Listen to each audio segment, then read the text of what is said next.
Hey, Steve Champagne here. In this training, I want to go over a calculator I put together for you called Dialing for Dollars, okay? Hopefully by now you understand that the phone and telemarketing is probably the best way to get maximum reach during your initial prospecting for new clients for your business. But we really need to know what is the impact when it comes to your bottom line by using telemarketing versus direct mail or any other method of marketing. Now, if you went through my video on my homepage, you know I'm a big believer in developing a marketing funnel, working to build a relationship with the prospect. Over time, you will close more business, okay? You just need to prove that you're worthy of that person's business. So, what I want to do is kind of walk you through this calculator. You'll be able to download it just by clicking on the button below, all right? And it is a Google spreadsheet, so you're just going to have to make a copy, and I'll walk you through how to do that towards the end of this video, okay? So we basically have our scenarios over here, and then since I'm a big proponent of hiring people to do that initial call, to do that verification call, you also want to get a sense of what your telemarketing costs are going to be to do that, okay? So scenario 1, scenario 2, and scenario 3, all right, we're going to be looking at marketing calls made per hour. So what's a marketing call? A marketing call is when you're making that cold call, you're verifying information, you're trying to set a presentation appointment, but 9 times out of 10 or almost 10 times out of 10, you're not going to have the opportunity to do that. So you minimally have to get some kind of information like an email address that you can start building a relationship with. A combination of several points of valuable information via email towards your products and services and phone calls over time is going to show to your prospect that you are the person that they need to be doing business with, okay? So we want to make sure we know how many marketing calls we do in an hour, the percentage of verification of leads, okay? So you've been able to verify the leads, grab an email address, and now you have that automated system that you'll be able to start putting good quality content in front of your prospect, all right? So then you also want to know the number of verified leads that you're going to be generating during that calling hour, the number of hours of calling per week. Now, if you're a lone wolf, and that's kind of what this scenario is, okay, you're probably going to be doing, a minimum of 10 hours a week. If you can, you should be trying to do, 20 hours a week. Now, you'll see that by doing that type of telemarketing, you really exponentially can grow your business. The number of verified leads you're going to get a month, the number of verified leads you're going to get a year. Now, this is the number of leads that are actually sitting in an email database that you can be touching, a couple times a week. Now, as long as those touches are with valuable information, then it's going to be help you build that relationship, okay? Days in a marketing cycle. Let's face it, people don't do business immediately with us, all right? So we kind of have to have a marketing cycle or initial marketing cycle. Like, how many days is it going to take of me contacting this person through multiple touch strategies as far as phone, email, maybe a couple postcards? What is it going to take to convert that person into that? I think a good marketing cycle is about 75 days, okay? And it really depends upon what your offers are. That could be more, it could be less. I know I have some businesses that my marketing cycle is 15 days. I mean, where I'm going to run you through my total campaign within 15 days because of the price point. And, if you are not in that, if you're not willing to raise your hand at that point in time, then you're probably never going to raise your hand. But a marketing cycle is, 75 days, which is good for the type of, if you're doing consulting business. So how many marketing cycles are there in a year? There's 5, if you base it on that number, all right? Now, before I continue, one thing I should be saying to you is that these fields in yellow are the fields that you actually want to be working with and making adjustments, because it'll calculate all the other numbers for you in white, okay? So I just want to make sure you know that. Now, percent to client, being real conservative here. Over time, that could be a little bit more. It could be as much as 2 or 3%, depending upon how much content marketing you're doing with your prospect, how much education you're doing. Over time, people will see that you're here to stay, especially if you're putting good, valuable information in front of them on a continual basis. That number can be higher, but for today's walkthrough of this calculator, I just put it at 1%. So the number of new clients you're going to bring in every marketing cycle is about 1.5, which is not really a real number, but let's say 1.5. Now, this is the area that we all kind of struggle with, and this is actually an area I kind of struggle with too in my consulting practices. What is the services that I'm going to provide that I can generate reoccurring revenue? Okay, there's tons of things we can do for one-off, all right? But the reality is, when you're building a business, you have to find programs that are going to help you generate recurring revenue. If you're a consultant, then maybe it's a consulting fee or a marketing management fee. I know in my local practice, I position myself as a marketing manager, and so I try to get a minimum of $1,000 a month when I work with my clients. All right, so let's look at the total average revenue here. Basically, it's this number times this number, okay, for the marketing cycle. So if we look at this over a period of 1 year revenue, what we're looking at now is about $7,600 of reoccurring monthly revenue after the first year. Now, if we take it and annualize that, you basically have almost $100,000 of income coming in.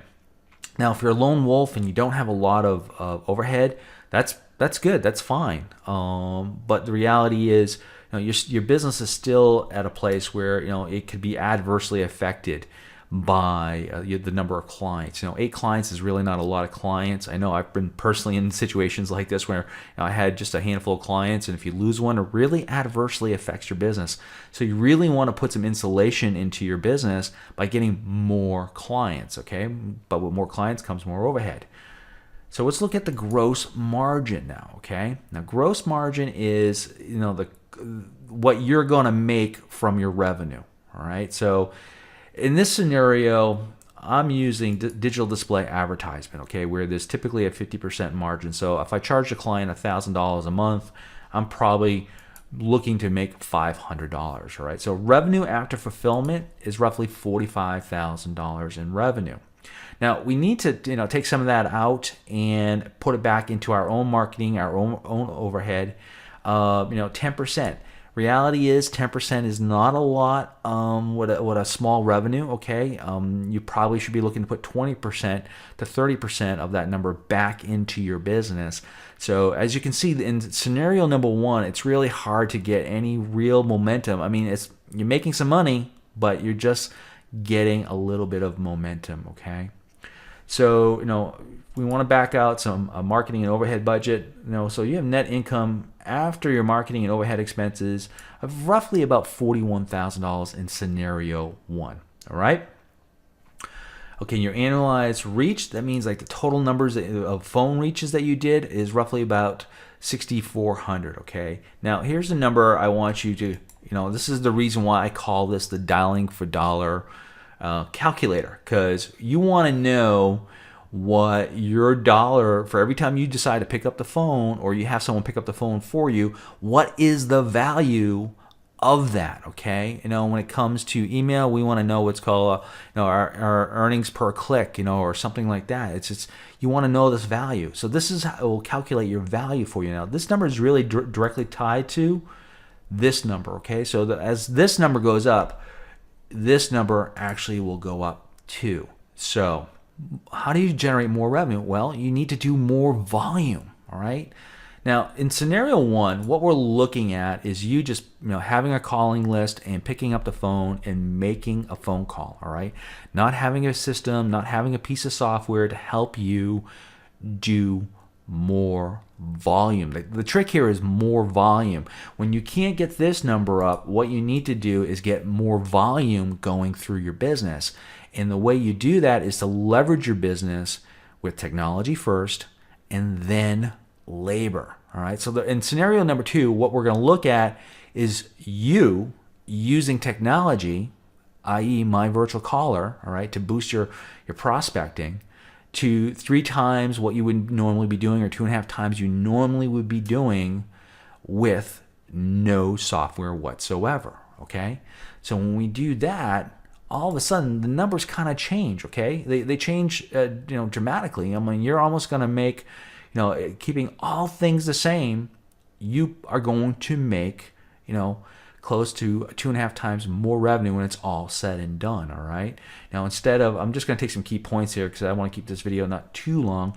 But key points are, you went from 2,000 verified leads. Now you have a list of 5,000 email addresses that you're constantly communicating, or hopefully you're constantly communicating to build your relationship. Over time you will get more business out of that list. Again, we're going to keep the cycles the same. That's the same. Everything's the same. Now, key number. Now we go from 8 to 20 clients. Okay. 8 to 20 clients. Now you're getting a little bit more insulation in your business, all right? So if you lose 1 or 2 clients, I mean, you're not in a really bad place. Now let's look at your revenue, okay? After your gross margin, you went from 45,000 now to 123,000. Again, we're going to take 10% right off the top for marketing and overhead. Now you got more money to do some other things. Maybe you're do some more direct mail. Direct mail is very costly. Maybe you take some of your best prospects and do some lumpy mail or things like that. Now, this is where it really makes sense to do this type of work, is when you have a stronger relationship. They actually know who you are, okay? That more expensive marketing has more effect on the prospect, all right? So after it's all said and done, you've generated more revenue. Okay, and now 2.5 times more revenue. All right, scenario number 3 now is taking it to a level, and you're now putting a telemarketer, a part-time telemarketer, into the mix. Okay, you've hired somebody. Now, I personally do this. This is when you hire somebody to make that verification call. Okay, these people don't necessarily have to be the ones to try to close them, and it really depends upon your business model. I know my model is, try to set a presentation appointment, but 9 times out of 10 that's not going to happen, as I said earlier. But you want to get that email address so you can start building that relationship and start putting real valuable content in front of them to help them grow your business. Now, once people start seeing that you're trying to help them grow their business, your business will grow. So this is in scenario 3. We're using a telemarketer that's going to work 20 hours a week for you. Now, I do not have my telemarketer or a telemarketer work more than 20 hours. They work 5 days a week, okay, working 4 hours at a time. And I actually work with telemarketers in the Philippines to make this type of call, this verification call, email call kind of thing, getting information. And let me get some information in your hand. If I could just get your email address, that's the type of call that I have them do, okay? Now, everybody's business is different, but I like, if you watch my video on my homepage, I like developing a funnel, initial prospecting funnel to get people into, and then drop them on to a passive funnel to, build that relationship. So you just, it's a longer game. So with that said, now if we keep all the numbers the same, let's look at some key metrics, okay? Some key metrics is now your analyzed revenue, again, has jumped to almost $500,000. You're a serious business, okay? Again, it really depends upon what this offer is. But $500,000 is nothing to sneeze at as a business now. When you're operating, you're moving towards, being a 7-figure business, and you can do this. Okay, number of clients that you have now is 41 clients. 41 clients gives you a ton of insulation in your business. You can lose a couple clients, and as long as you have a systematic way to get people back in there, you will continue to make that type of money month in and month out. Let's back out, your gross margin. So now you have revenue after fulfillment of almost $250,000. Let's take 10% off of that. All right. What we're looking at now is having a budget, an overhead budget of $25,000. There's some other more expensive things you can really do with that type of budget, leaving you a net income, all right, of $220,000. That's a nice year's income, a nice salary, and this is not really a very big business, all right. It just, you gotta have volume, okay, when you're not charging more than $1,000 a month per client. And in the local consulting space or local marketing space, that's typically what you're going to be on your top end for the most part. All right, most small businesses cannot really spend no more than that. Now, one of the things I'm kind of moving my business into with the local business space is actually business consulting. All right, I'm actually sitting down and doing these type of things with businesses. I'm mind mapping their businesses, and it allows me to actually charge more money, being that business consultant. And then what I'll do is I'll come in and become the marketing consultant. So that's kind of what I'm doing with my business, because I think there's a lot of value there when you start educating businesses on how to grow their business. Okay, just not show them the latest gimmick on marketing. I just wanted to walk you through this spreadsheet so you can see the power of being the lone wolf, in scenario 1, to having technology working, helping use technology like My Virtual Caller in scenario 2, and in scenario 3, that's getting a part-time telemarketer, making those verification calls using My Virtual Caller, and doing it from the Philippines or something like that. And that's what we do.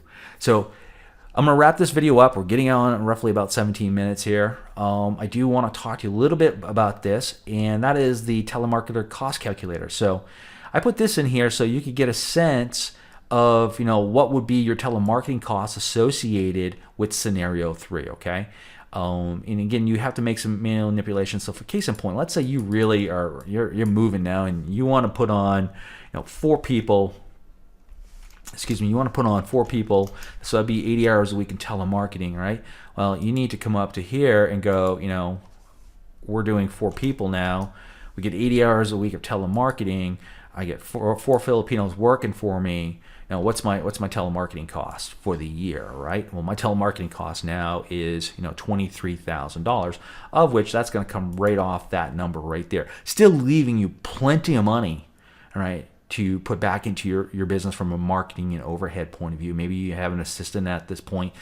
In this scenario, you're probably getting into a place where you may have a small office, and you probably have a staff of 1 or 2 working for you, stateside. Maybe an assistant, stateside working for you. Maybe working with a virtual assistant in the Philippines. At this type of level, you are going to need that. All right.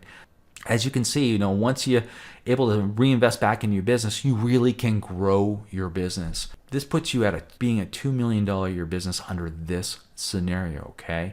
If you want to get your hands on this calculator, it's pretty easy. Just below this video, you're going to find a button that will take you out to this spreadsheet, okay? You're not going to be able to work with the spreadsheet. You're going to have to download it or make a copy, it's called, with Google. And you're going to have a Google account, of course. So to do that, once you get over to here, you want to go over to File, okay? And you just want to hit Make a Copy. So this wraps up this video on how to use the Dialing for Dollars calculator. All right, thanks for watching. Take care. Bye-bye.